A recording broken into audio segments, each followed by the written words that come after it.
In a world of underpaid government employees, you'd think that a modest agent like Hank would be broke, just like his brother-in-law, Walter White. However, you'd be surprised to know that Hank's house costs a cool $600,000 to $700,000. So, was this just a slight overlook on the show's part, or is Hank really that stacked?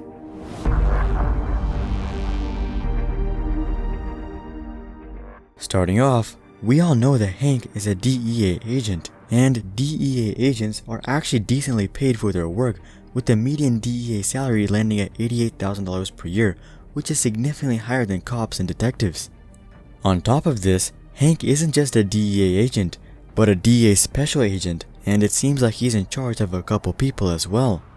So it's likely that he was already making into six figures at the start of the show. But of course, he didn't start that high, so let's take a look back at his origins. To become a DEA agent, you either need a bachelor's degree or experience in a related field like being a cop or military service.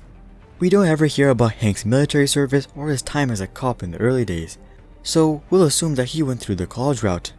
Hank is a very intelligent guy, as we are shown his keen detective skills throughout the show, but it doesn't seem like Hank is the smartest when it comes to academics.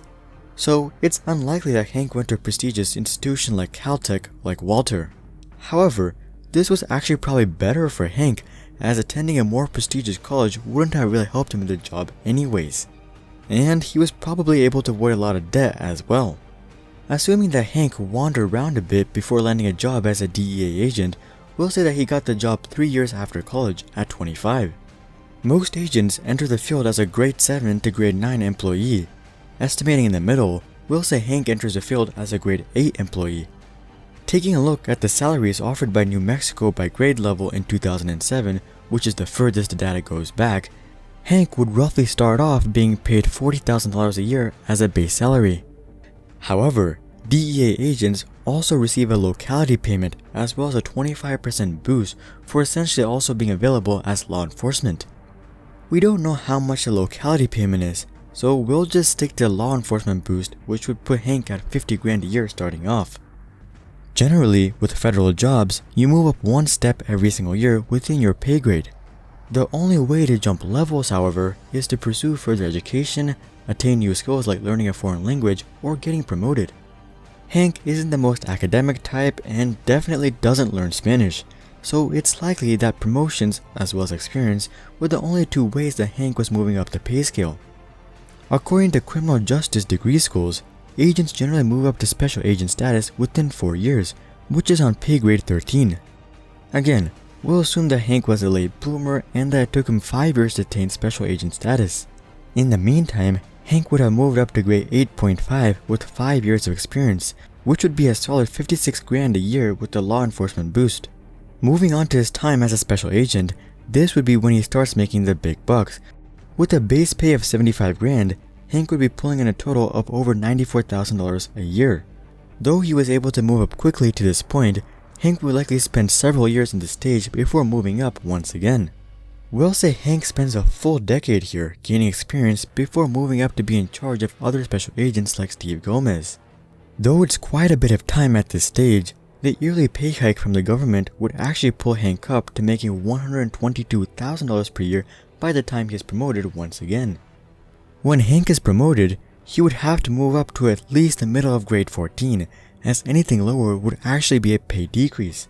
As this is a pretty big promotion as he is put in charge of other special agents, we'll say that he moves up to the top, or grade 15, which would bring in $131,000 per year. And this is the stage that we first see him in Breaking Bad.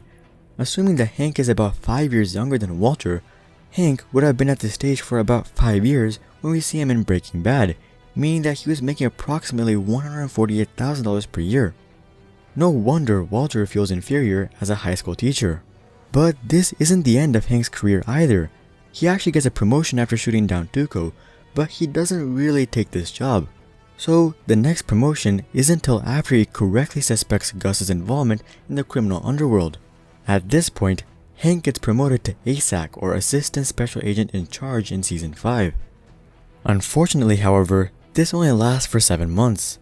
But during this time, he was at nearly the pinnacle of his career and is above the usual government pay scale. The average base pay for assistant special agents in charge is $167,000 per year. New Mexico, however, is generally 12% higher than the national average when it comes to salary. So Hank was probably actually making about $188,000 per year, or upwards of $200K himself, by the time he died. Really, there was only one promotion left within Hank's career, which would be up to DSAC, or Deputy Special Agent in Charge, where he would likely break into the low 200s. And that's just Hank. Marie was also pulling in a solid amount herself as a radiologic technician. Assuming that she earned the average of $50K her entire career, at 25, the two of them were making $100K together, which would grow to about $237,000 per year by the end. Given all of this, how much did Hank and Marie make in total throughout their careers? Well, adding up all of their income over the 23 years, they would have made a total of $3.722 million. So really, Hank and Marie shouldn't have been broke when Hank needed medical treatment. Plus, even if they did, I don't think that Marie should be borrowing from her sister when her husband has cancer and they just had a kid and their other son is disabled, but that's aside the point. Anyways, though quite a selfish move, Marie was able to avoid $177,000 in expenses. Considering all of this, how much money did Hank and Marie actually have left at the end of the fiasco? Well, this would come down to how much they saved and invested, and this should actually be a good amount because other than their house, they live a pretty modest life. So they should be able to save and invest a good portion of their income. Even if they only saved 10% of their income and didn't invest, they would have had $370,000 in cash. If they saved 20%, they would actually have $740,000. But really, with their income, they could have easily saved upwards of 50%, in which case they would have upwards of $2 million. As for if they invested, I don't think Hank is really that into investing. So if he had invested, it was probably with a 401k plan that was available to him as a DEA agent. If Hank and Marie invested 10% of the total income every year into the 401k with an average return of 7% per year minus a 1.5% fee, they would have a yearly return on investment of 5.5%, and they would end with $690,000. Similarly, with a 20% contribution, they would be left with $1.38 million. They couldn't really invest much more as they would max out their 401k contribution. So even with casual investing and no employer match, Hank would have had about $1 million when he died.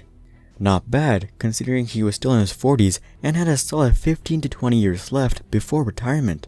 Plus, those years are when investments really grow anyways.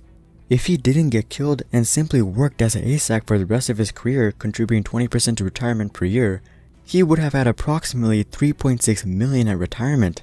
So in the end, Hank and Marie were roughly making $200,000 per year at their peak, and would have likely had a few $100,000 to $1 million in savings. At that rate, they could have easily retired as multi-millionaires. But we know how it actually ended. Did you guys think that Hank and Marie were making $200,000 a year?